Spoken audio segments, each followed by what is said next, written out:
Bonjour, bonjour à toutes et à tous. Je Bonjour, suis Falla Bonjour. Himalayenne. bonjour. Bonjour. Je suis Falla Himalayenne et je suis déléguée générale du Global Compact France. Et j'aurai le plaisir d'animer cette session qui porte sur la manière dont les PME et les entreprises de taille intermédiaire font face à la crise que nous traversons actuellement. Alors, c'est un grand honneur pour moi d'avoir le plaisir de l'animer en français. C'est un grand honneur aussi parce que, à travers mon animation, je représente aussi les Global Compact, les réseaux qui sont francophones ou qui ont le français dans leur langue de travail, à savoir le Global Compact île Maurice, Maroc, Tunisie, République démocratique du Congo et la Suisse. Alors, on a souhaité une session en français pour permettre aux entreprises de ces pays de pouvoir suivre et de pouvoir entendre ce que des entreprises comme elles sont en train de vivre. C'était aussi pour nous une façon de donner un panorama de la façon dont les entreprises travaillent dans le monde. Et puis aussi de partager avec vous un constat qu'on fait au sein de nos réseaux. C'est que les entreprises de taille intermédiaire ou de taille plus petite qui sont fortement engagés dans le Global Compact, qui ont déployé des démarches de responsabilité sociétale, on est en train de se rendre compte à travers les échanges et le dialogue que l'on a avec elles que ce sont des entreprises qui ont du répondant pendant cette période. Et l'objectif de cette session, c'est de comprendre quelle force, quel avantage, quelle peut-être, oui, force, c'est ça, peuvent la démarche RSE peut donner à ces entreprises. Alors, à mes côtés, pour en parler, j'ai le grand plaisir d'accueillir Mohamed Bentaizer, qui est directeur général de Menara Holding. Menara Holding, c'est une entreprise qui est basée au Maroc, à Marrakech, qui compte environ 1700 collaborateurs, dont l'activité principale se situe dans le BTP, qui porte sur la production de granulats, et qui a aussi des activités liées au transport, comme la production de tricycles motorisés et de véhicules électriques. Mohamed, bonjour. C'est un plaisir d'être parmi vous aujourd'hui. J'ai également le plaisir d'avoir Bruno Duval, qui est le gérant de l'entreprise Safco. C'est une entreprise de 80 salariés qui est basée dans le sud de la France, dont l'activité principale est la chaudronnerie lourde. Safco fait aussi, entre autres, de la pose de conduite forcée pour le secteur hydroélectrique. Il est membre du Global Compact depuis 2012 et Bruno Duval, qui est également vice-président du Global Compact France, notamment en charge des PME. Bonjour Bruno. Bonjour Fela, bonjour à tous, c'est un plaisir d'être avec vous. Merci de nous avoir proposé d'intervenir. Alors, nous avons également Paul Jones, qui pour des raisons techniques ne peut pas apparaître, mais qui est avec nous. Paul Jones est le PDG de Deluxe Collective, une entreprise de tourisme durable qui est basée entre autres à l'île Maurice, mais pas uniquement. Elle est présente aussi à la Réunion, aux îles Maldives, en Chine et dans d'autres régions d'Asie ou d'Europe. Paul, vous nous entendez bien? Oui, merci. Bonsoir et merci beaucoup. Je suis très content d'être parmi vous ce soir. Merci. Merci Paul et on vous remercie d'autant plus Paul que nous vous avons imposé le français dans notre défense de la francophonie alors que votre langue est habituellement plutôt l'anglais, mais j'entends que ça va être qu'on va pas du tout voir de différence.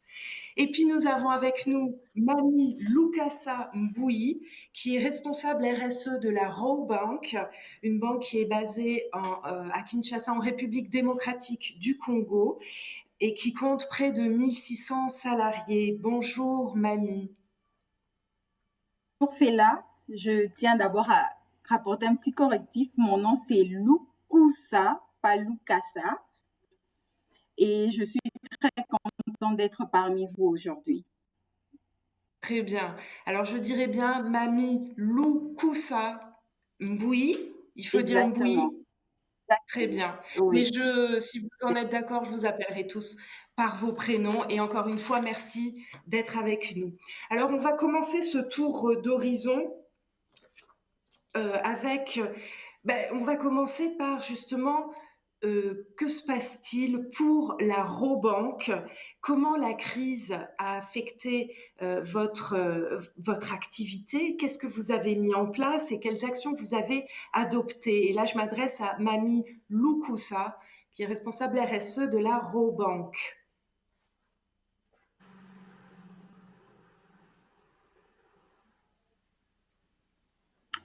Robank est l'une des plus grandes banques commerciales implantées en RDC. Il faut souligner ici que la RDC, c'est un pays qui compte près de 84 millions d'habitants et la capitale Kinshasa, elle contient 14% de la population totale de la RDC, soit 12 millions d'habitants. Et ici, en RDC, le premier cas positif au Covid-19 a été recensé au mois de mars et la progression a été assez rapide. Le gouvernement a dû déclarer un état d'urgence sanitaire rapidement et prendre plusieurs mesures, notamment la fermeture de nos frontières intérieures et extérieures, la fermeture des écoles et universités, des lieux d'interrassemblement au-delà de 20 personnes, port du masque, et tant d'autres mesures. Et ici, en RDC, la situation a arrêté au 14 juin, état 2025 de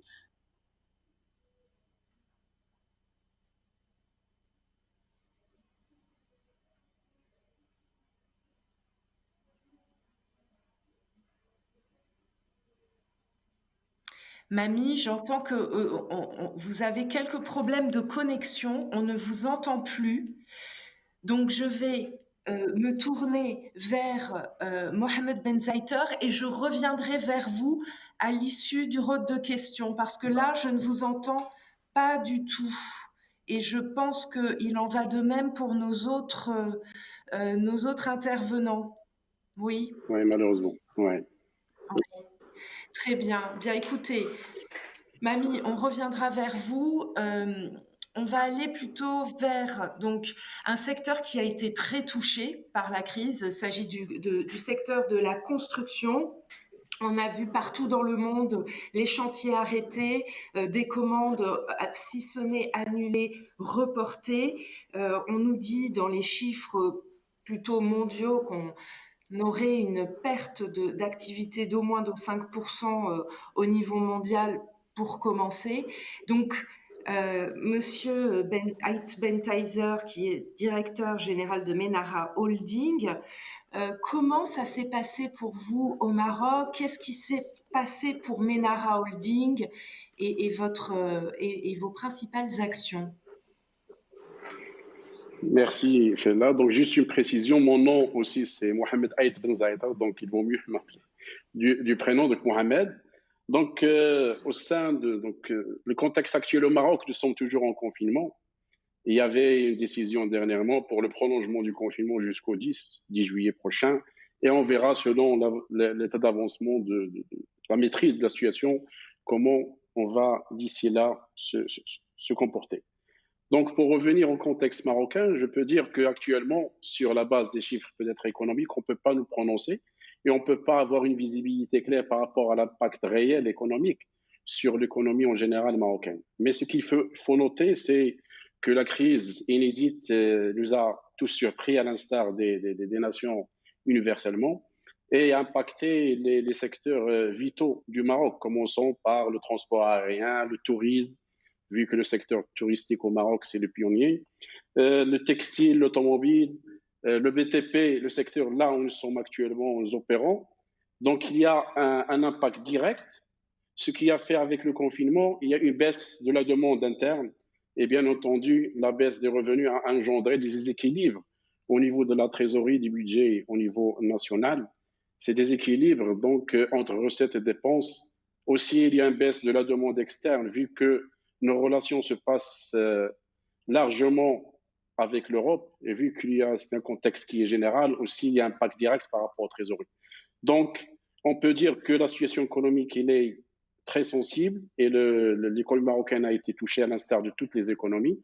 Nous projetons sur moins 5% du PIB d'ici la fin de l'année, contre 2,3 initialement projeté au début de l'année. Donc, il y a un impact, il y a un déséquilibre qui est très ressenti. Sur le plan social, là, je peux juste donner un indicateur par rapport au sous-emploi, parce qu'une crise pareille affecte directement l'employabilité et le marché de l'emploi. On était à un taux de 9,2 fin d'année 2019. Maintenant, il faut se projeter sur un taux certainement qui va avoisiner ou dépasser les 16%. Donc, il y a du sous-emploi. Et bien entendu, on peut compter déjà 1,9 million à 2 millions de personnes de la population active qui n'auront pas de boulot. Mais cela ne veut pas dire que le Maroc n'a pas anticipé, n'a pas mis en place des plans d'action qui étaient courageux. La preuve que le Maroc actuellement, c'est un modèle à suivre en termes d'anticipation, d'agilité, de flexibilité par rapport à cette crise. La preuve, nous avons lancé, et avec la clairvoyance de Sa Majesté, que Dieu l'assiste, le confinement ou l'état sanitaire, d'urgence sanitaire qui a permis de maîtriser, de cerner la crise et la pandémie et éviter une catastrophe qui pouvait se produire à l'instant, ce qui s'est passé à l'international. Donc déjà, sur le plan sanitaire, il y avait un dispositif d'anticipation qui a permis au Maroc de mettre en place beaucoup de moyens et d'investir lourdement. Et jusqu'à présent, on a bien géré la première phase. Nous sommes dans une deuxième phase qui s'annonce aussi positive, puisque les cas ne dépassent pas les 9000 et les décès, c'est aux alentours de 212. C'est un chiffre qui est très rassurant. Sur le plan social, il y avait la création d'un fonds de solidarité qui est très important pour prêter de l'aide à l'ensemble des personnes qui étaient en train de perdre leurs emplois. Et c'était une action très importante dans la mesure où ça a permis d'absorber beaucoup de tensions peut-être et d'anticiper certainement un problème social lié à cet aspect. Pour revenir au groupe, donc sur la base de ces données macroéconomiques, bien entendu, le groupe dans son secteur VTP, qui est parmi les secteurs pionniers du Maroc, a été aussi impacté. Et nous ne pourrons pas parler de plusieurs impacts. Commençons par l'impact économique, avec une baisse de l'activité qui a engendré pour nous jusqu'à présent une baisse de 35% de chiffre d'affaires par rapport aux valeurs projetées. Le groupe, donc malgré cette baisse, on est toujours optimiste pour un bon atterrissage après la reprise d'ici fin d'année. Sur le plan social, donc c'était une première expérience pour le groupe pour gérer cet aspect de confinement, donc plus de télétravail, plus d'organisation de travail qui est forcée. Donc on était obligé de nous adapter et bien entendu, notre responsabilité sociale nous a poussé à maintenir les emplois et les effectifs et aussi à maintenir les salaires dans la mesure du budget et essayer au maximum de ne pas toucher à cet aspect qui est pour nous prioritaire. En termes de mesures aussi RSE, donc le groupe a été toujours fidèle par rapport à sa politique. Donc nous avons aussi contribué dans ce fonds de solidarité qui a été créé par le roi et le gouvernement. Nous avons continué aussi à prêter de l'aide dans notre écosystème sur la base de notre sphère d'influence pour aider les démunis et pour soutenir nos parties prenantes. Et bien entendu, tout ça a permis au groupe de garder cette image du citoyen et bien entendu de continuer à combattre, à lutter contre cette crise. Par rapport à l'approche que nous avons menée, c'est une stratégie qu'on peut qualifier et on a nommé au sein du groupe stratégie RAP, R-A-P. Donc c'est la résilience, agilité et proactivité. Résilience, nous avons épuisé nos ressources par rapport à cet aspect des assises solides, par rapport à la culture, par rapport à notre démarche volontaire RSE, par rapport à notre notoriété, qui nous a permis d'absorber au maximum ce choc et de ne pas paniquer pour une meilleure adaptation à ce contexte qui est nouveau et qui est inédit et historique dans la vie et l'histoire du groupe. Le deuxième aspect et avantage atout, c'était l'agilité, dans la mesure où nous avons pu rapidement adapter nos capacités de production pour subvenir aux besoins qui étaient en régression, mais de continuer à tourner et de continuer aussi à garder des équilibres sur les comptes économiques. Et c'est très important dans cette période de crise, essayer de s'adapter rapidement pour répondre aux besoins des parties prenantes. Nous avons accentué la communication pour être à proximité, prêter de l'aide aussi par rapport à notre écosystème, nos fournisseurs, nos partenaires, nos banques. Et tout ça nous a permis de gérer d'une manière très performante cette crise. Troisième aspect, c'était la proactivité. Pour nous, c'était à travers une intelligence collective qui a permis à notre capital humain d'être engagé. Et malgré l'indépendance qui était obligée dans et forcée dans son contexte, donc l'intelligence collective a pu permettre au groupe de continuer à travailler en collectif et en toute responsabilité.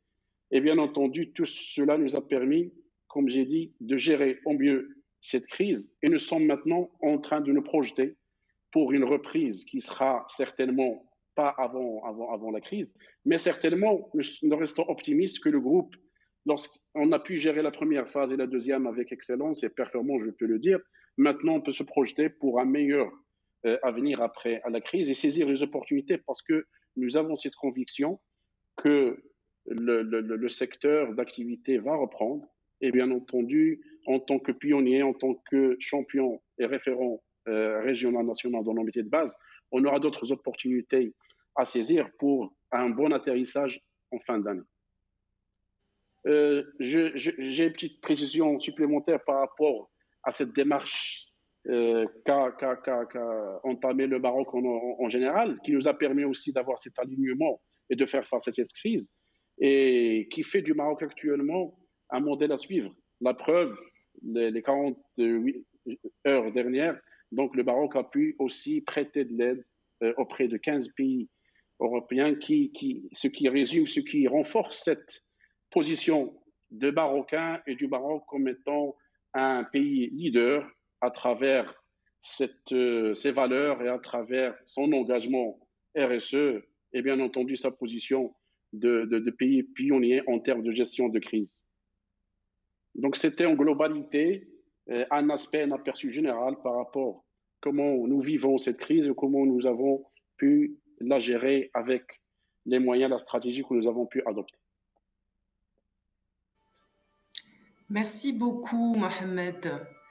Merci beaucoup pour ce témoignage où on retient que ce qui est important, c'est vraiment ce que les collaborateurs peuvent apporter. Donc, c'est l'intelligence collective, c'est la notion du lien et du lien qu'a l'entreprise avec ses collaborateurs. On va y revenir.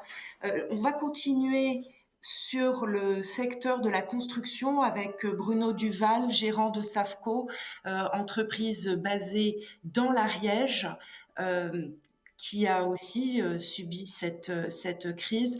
Comment, Bruno, ça s'est passé pour vous et qu'est-ce que vous avez mis en place? Merci, Fela. Effectivement, donc en France, on a vécu une période compliquée, très compliquée même, et on est encore un peu dedans. À partir après, je dirais, les premiers cas de Covid qu'il y a eu dans le pays, on a senti une montée des cas jusqu'à une période de confinement qui a été ordonnée, je dirais, très rapidement, mi-mars. Et pour nous, ça a été très brutal, puisque quasiment du jour au lendemain, c'est-à-dire du vendredi au mardi suivant, l'ensemble des entreprises du groupe Safco se sont arrêtées. Pourquoi? Parce que à la fois nos clients ont fermé leur site, on intervenait chez nos clients, hein, donc je vous rappelle, hein, on fait de la chaudronnerie lourde dans le secteur de l'hydroélectricité et dans le secteur du bois énergie, donc on intervient chez nos clients pour faire des grosses installations en métal, hein, et donc leurs sites se sont mis en sécurité, donc du coup les chantiers se sont tous arrêtés, ce qui représente plus de la moitié de l'activité de l'entreprise. Et de même, la fabrication a dû s'arrêter pour deux raisons. À la fois pour une raison de mettre en place les mesures de prévention adéquates par rapport à la situation. On n'avait pas encore toutes les données techniques pour réaliser celle-ci. Et deux, on avait aussi des fournisseurs et des intervenants qui ne pouvaient plus intervenir puisqu'ils venaient d'Allemagne ou d'Italie. Et on avait même des intervenants qui venaient de Turquie. Donc, pour une nouvelle machine, donc on n'a pas pu continuer la fabrication. Le reste du personnel, tout ce qui est encadrement et tout ce qui est administratif, est immédiatement basculé en télétravail.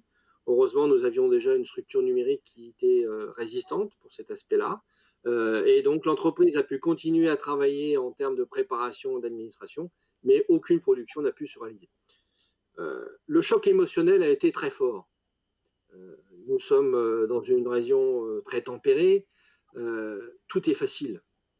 Tout est facile. Donc, et finalement, on s'est rendu compte que on avait énormément de chance et que certaines contraintes s'imposaient à nous. Et donc, émotionnellement, ça a été la première période à gérer. Ça a été assez compliqué. Il a fallu d'abord retrouver un langage intégrant ces contraintes, ce qui s'est fait finalement assez rapidement en une semaine et demie.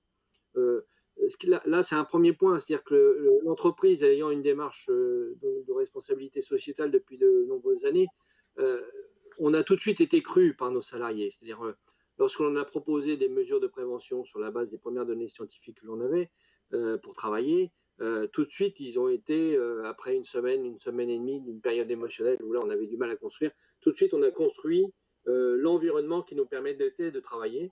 Et finalement, pour une des entreprises basées en Ariège, on a pu le redémarrer au bout de 2 semaines et demie, hein, donc partiellement, mais au niveau de la fabrication, on a réussi à la fois à avoir de la fourniture et donc de pouvoir relancer le travail avec des mesures de prévention forcément extrêmes par rapport au risque de contamination que l'on pouvait avoir.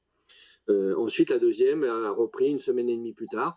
Donc finalement, en gros, au plus tard, on a perdu un mois. Ce qui a été le plus long à redémarrer, ça a été les chantiers. Puisqu'on a même encore aujourd'hui un site qui n'est pas accessible et qui sera accessible qu'à partir de juillet. Les sites sur lesquels on intervient sont des sites critiques puisque on touche la production d'énergie, production d'électricité.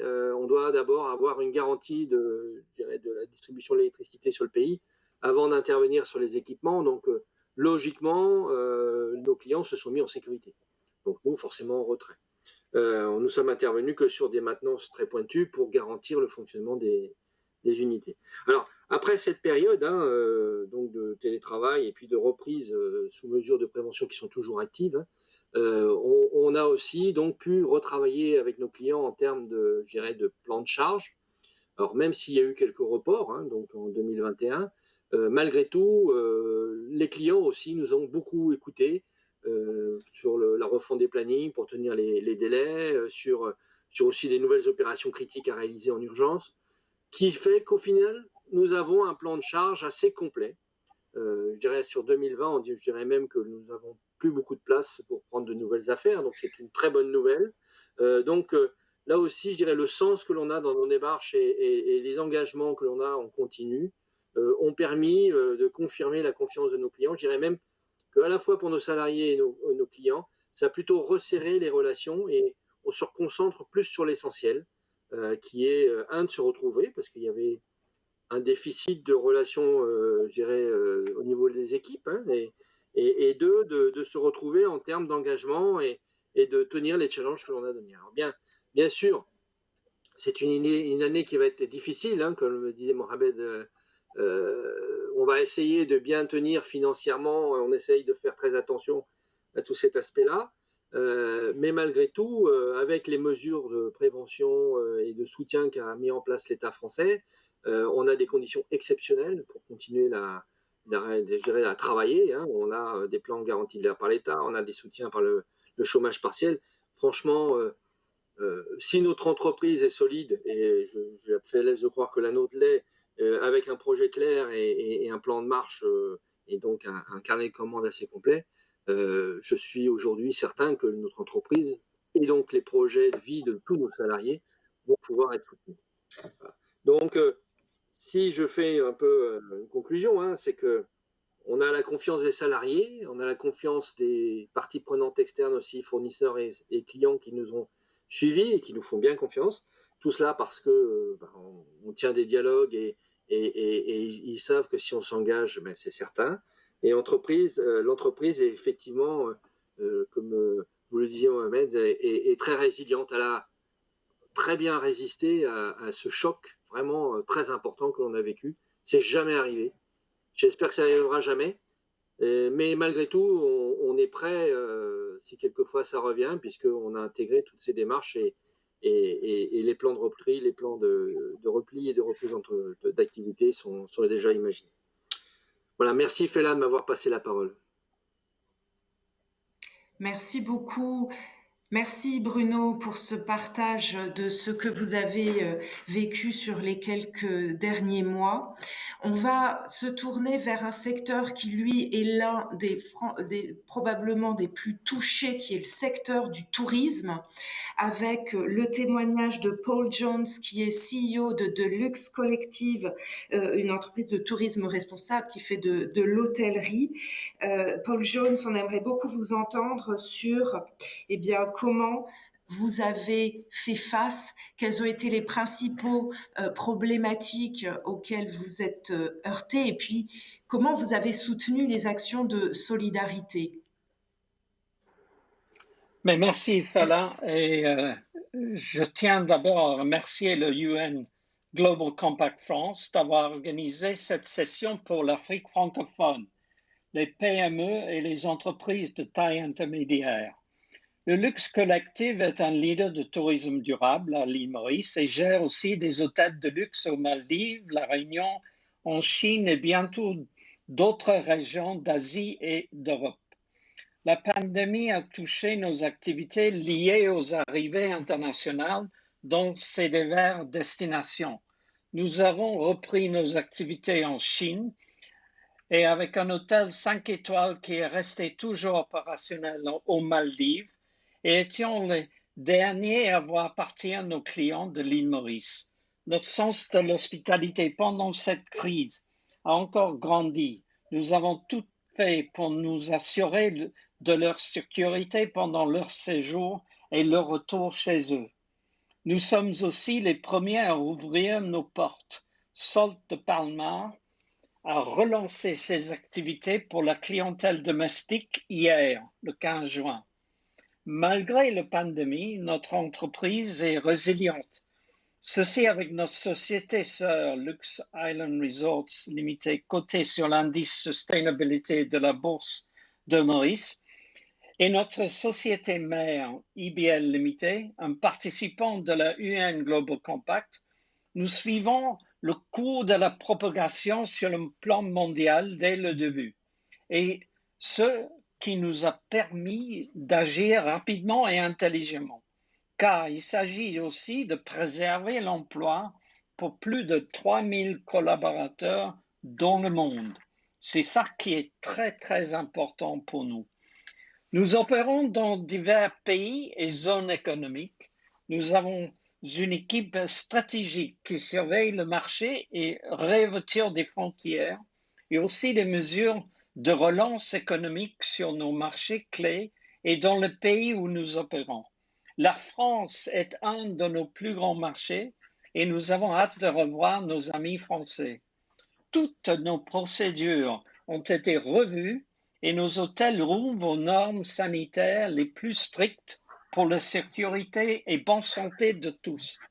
Nous respectons les mesures gouvernementales pour protéger la santé et la vie des populations où nous opérons. Nous restons optimistes car l'île Maurice, qui a été reconnue par le World Travel and Tourism Council comme destination safe from COVID-19. Nous sommes heureux d'avoir pu y contribuer. Nous avons, pendant cette situation difficile, aussi participé avec diverses actions de solidarité avec les communautés locales, apportant un soutien non négligeable aux autorités, avec 2 hôtels de groupe transformés en centres de quarantaine pour ainsi augmenter la capacité à combattre le virus à Maurice et à l'île de la Réunion. Ce sont 2 pays où nous y opérons, 6 hôtels 5 étoiles et un 4 étoiles, qui attirent une clientèle haut de gamme, et ceci contribue grandement à leurs économies. Tout cela en garantissant la sécurité de nos collaborateurs et investissant dans leur santé avec des assurances et soutien psychologique gratuits à distance. Voilà, Fela, ce que j'ai à dire sur notre industrie et ce qu'on gère de le luxe collectif. Merci beaucoup. Merci beaucoup, Paul, pour cet aperçu. Mamie, nous n'avons pas pu échanger tout à l'heure. Alors, Mamie Loukouza, responsable RSE, j'espère que votre connexion va bien. Oui, c'est mieux, oui.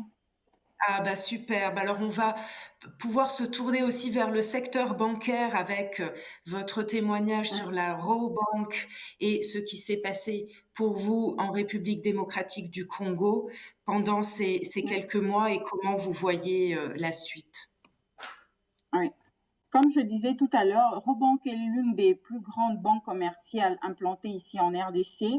Et au niveau, la RDC compte 84 millions d'habitants, dont 12 millions rien que dans la ville-province de Kinshasa, qui est la capitale. Et la situation arrêtée au 14 juin fait état de 4 837 cas confirmés de Covid avec un taux de létalité de 2%, soit 112 décès et 613 guéris à ce jour. La ville de Kinshasa se trouve être la zone la plus affectée par Covid-19. 90% des cas de contamination de tous les pays se retrouvent ici même à Kinshasa. Et la commune de la Gombe, qui est le centre d'affaires de la ville de Kinshasa, se trouve être l'un des épicentres de la maladie ici en RDC. Et il se trouve que Rabobank compte près de 100 points de vente à travers tout le territoire et 15% de ces points de vente se retrouvent dans le centre d'affaires de Gombe qui est placé en confinement depuis le début du mois d'avril. Et ça a entraîné pour la banque une contrainte économique, étant donné que 15% de son réseau d'agences ne peut pas servir les clients, et aussi une contrainte sociétale parce que c'est presque 40% de l'effectif de ces agents qui ne peuvent pas accéder à leur poste de travail. Parce qu'il faut dire qu'en plus des 15 points de vente qui se retrouvent dans le centre d'affaires, le siège social, qui est le centre des décisions de la banque, se retrouve aussi dans cette zone qui est placée en confinement. D'où le plan de gestion de crise de la banque a pris en compte ces deux contraintes en essayant de répondre à la problématique, celle de savoir comment garantir la continuité de la productivité de la banque tout en tenant compte de sa responsabilité sociétale. Et pour ça, Rabobank a mis en place, via son plan de gestion de crise, une stratégie d'atténuation qui a permis d'amortir l'impact sur ses activités. Cette stratégie s'est basée sur les deux contraintes que j'ai citées si haut, la contrainte économique et sociétale. Il s'agit d'une part la fermeture des 15% de nos points de vente qui a entraîné un manque à gagner pour la banque, et d'autre part, la risque de perte d'emploi pour une partie d'agents afin de réduire les coûts de la crise sur la banque. Pour pallier à ces deux contraintes, la Rabobank a eu recours à deux éléments, à savoir la densité de son réseau d'agences et aussi la technologie. En ce qui concerne la densité de notre réseau d'agences, comme j'ai dit plus tôt, Rabobank compte près de 100 points de vente à travers le territoire. Donc, sur le plan économique, cette densité nous a permis de rapidement rediriger les clients des agences de Gombe qui sont fermées à ce jour vers les autres agences de notre réseau, et ça a permis à nos clients de continuer de bénéficier de nos services de qualité comme d'accoutumée. Cela a permis à notre chiffre d'affaires de continuer de tourner et de combler le manque à gagner. Et sur le plan social, nous avons réaffecté les agents des points de vente fermés vers les autres agences. Et cela a permis la continuité de nos activités d'une part, et d'autre part de résoudre le problème social des employés en sauvegardant leurs emplois. Bien sûr, ce mouvement d'agents a eu pour effet direct le renforcement de nos normes de santé et sécurité au travail pour éviter tout risque de contamination en masse. Et plusieurs mesures ont été prises, telles que par exemple le port du masque obligatoire sur le lieu de travail, la sensibilisation régulière des agents sur les gestes barrières, le prélèvement de la température avant l'accès dans les locaux, l'organisation du travail en shift pour diminuer le nombre d'agents présents à la fois dans une agence, et tant d'autres mesures ont été prises. Sur le plan technologique, Rabobank se veut être une banque innovante, et depuis quelque temps déjà, nous travaillons sur la digitalisation de plusieurs de nos produits et services. Et donc, sur le plan économique, nous avons orienté nos clients vers les solutions digitales. Cela leur a permis de continuer de bénéficier de tous les avantages tout en réduisant leurs déplacements. Ceci a permis aux clients d'être rapprochés de la banque tout en restant chez eux. Et nous pouvons affirmer que notre clientèle a continué d'être efficacement servie et globalement satisfaite. Sur le plan social, la technologie, via la mise en télétravail de tous les agents qui n'ont pas pu être réaffectés dans les autres agences, a permis aussi de sauvegarder les emplois des autres agents qui n'avaient pas pu trouver des places dans les autres agences du réseau. La stratégie mise en place par la banque a donc permis d'atténuer l'impact de la crise sur les activités de la banque sur le plan économique, mais aussi sur le plan social, parce que cela a permis de préserver l'emploi de l'ensemble de notre personnel. En effet, nous sommes l'une des rares entreprises congolaises à ce jour à avoir réalisé un score de 0 perte d'emploi à ce jour. J'aimerais souligner que la Robank est l'un des plus gros employeurs en RDC, qui compte à ce jour 1700 emplois directs, mais aussi 1400 emplois indirects. Par là, je parle de la sous-traitance et d'autres, sans compter le personnel de sécurité. Personnel de sécurité compris, Robank compte jusqu'à peu près à 4000 emplois directs, indirects et agents de sécurité. Notre engagement RSE et puis notre adhésion à Global Compact nous a permis de mieux cerner les enjeux de la responsabilité sociétale et de les intégrer dans notre stratégie de lutte contre le Covid. Et cela nous a permis aussi à répondre à l'appel de solidarité lancé par notre président de la République. Et donc, Robank a posé plusieurs actions de solidarité, notamment le rapatriement des quelques Congolais qui étaient bloqués à l'étranger. Nous pouvons citer ceux qui étaient bloqués à Dubaï, la distribution dans plusieurs hôpitaux de la place des machines d'assistance respiratoire, des produits sanitaires de première nécessité et tant d'autres. Et nous avons aussi participé aux actions de lutte contre le Covid organisées par le réseau local de Global Compact.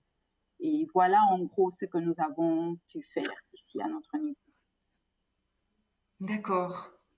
Très bien. Merci beaucoup, Mamie, pour ce partage et on est ravis que la connexion ait fonctionné. Là, on a eu vraiment un panorama de la façon dont, vraiment, dans un grand nombre de pays, cette crise a eu des impacts avec des points qu'on peut retrouver quand même pour chacun d'entre vous, qui sont le recours au télétravail, probablement une accélération de la digitalisation pour chacun d'entre nous, un arrêt des chantiers, un chiffre d'affaires qui baisse. Et pourtant, on entend dans les propos que vous avez tenus des choses qui sont extrêmement positives, que ce soit à travers le slogan qui était le vôtre, Mohamed, avec RAP, résilience, adaptation et proactivité, que ce soit avec la notion de la confiance dont vous avez parlé, Bruno Duval, et la question de du sens de l'hospitalité que vous avez développé, et cette Paul Jones, et Mamie sur cette forte responsabilité par rapport à l'emploi. Donc vraiment un grand merci à chacun d'entre vous pour ce panorama et ces pistes.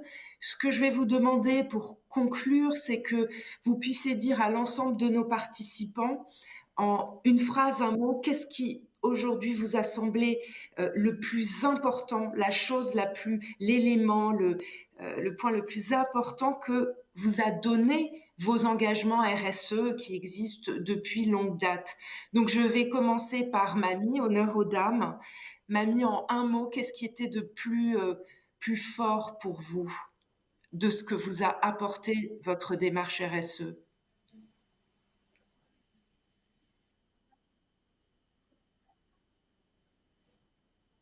Les enjeux des responsabilités sociétales, comme j'ai dit tout à l'heure, on a vraiment pris en compte et on a sauvegardé les emplois et avons posé beaucoup d'actions sur le plan sociétal. Bien, merci Mamie. Mohamed, qu'est-ce que la crise finalement révèle de Ménara? Moi, je finirai mon intervention avec une phrase. Et je dirais, la loi d'incertitude, elle est installée à cause de ce genre de crise qui est certainement un accélérateur de changement, Et je dirais que la RSE chez le groupe et au sein de Menara, c'est la corporate purpose, c'est notre raison d'être et ça va rester une raison d'être parce que ça nous a permis de bien gérer d'une manière flexible, agile et très résiliente cette crise. Et ça nous permet d'être en humilité peut-être pour les prochains challenges et les prochains challenges que peut-être pourront vivre nos nations. Merci beaucoup, Merci. Mohamed. La RSE comme raison d'être, ça résonne beaucoup pour la France. Hein. C'est aussi aujourd'hui dans ce qu'on invite les entreprises à faire. Bruno, de votre côté, vraiment l'élément le plus important pour vous? Cette démarche de responsabilité sociétale nous a entraîné à intégrer l'ensemble des parties prenantes autour de nous et au sein de nous pour faire fonctionner notre entreprise de façon raisonnée. Ce qui fait que face effectivement à cette grosse perturbation que l'on vit, elle a été capable de très vite rediscuter avec ses parties prenantes et de remettre en place un climat de confiance qui fait que l'entreprise est finalement assez facilement repartie sur une capacité nominale. Donc la responsabilité sociétale, c'est vraiment, je dirais, être responsable pour être une entreprise plus durable. Voilà. Merci Bruno. Et Paul Jones, si vous nous entendez bien, qu'est-ce que vous retiendrez comme enseignement? Merci. Le Lux Collective a, depuis sa création, été signataire de la UN Global Compact. Ces piliers sont au centre de notre business. Et là, je joins de Mohamed, car le groupe s'est réuni pendant 2 jours l'an dernier pour créer ensemble notre raison d'être. Le mot care, qui était le plus récurrent, a été choisi pour être au cœur de notre higher purpose. We care about what matters. Nous étions déjà dans cette démarche avant la pandémie et qui a renforcé notre stratégie de relance responsable et éthique. Nous œuvrons pour une reprise verte basée sur l'économie circulaire, étant personnellement signataire du message de la Science Based Targets avec 154 d'autres CEO dans le monde, afin d'unir les secteurs publics et privés. Nous continuons à proposer des séjours à empreinte carbone neutre à nos clients. Cette transparence inspire confiance auprès de nos parties prenantes. Nous relançons nos services en tourisme durable qui a soif d'expériences belles et respectueuses des droits de l'homme et de l'environnement.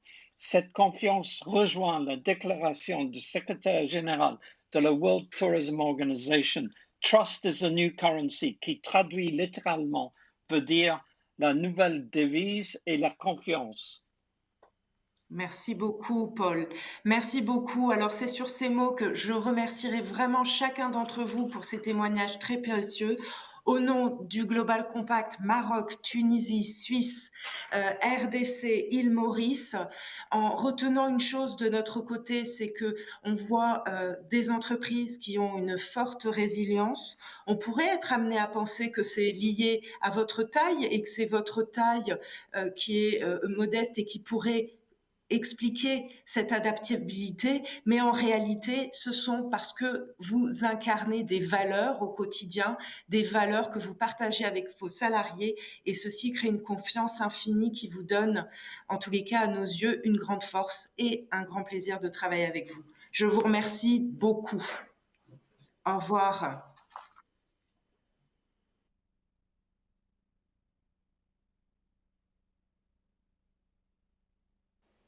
Merci beaucoup, Fella, for that important session on what can be done to support SMEs in recovering from COVID-19 and the other major challenges so many communities around the world are currently facing. Well, the UN Global Compact Leaders Summit is almost over. We've now been going for over 24 hours, and coming up at the top of the hour, we'll be transitioning to our closing ceremony. Thanks for watching. We'll be back in just a moment.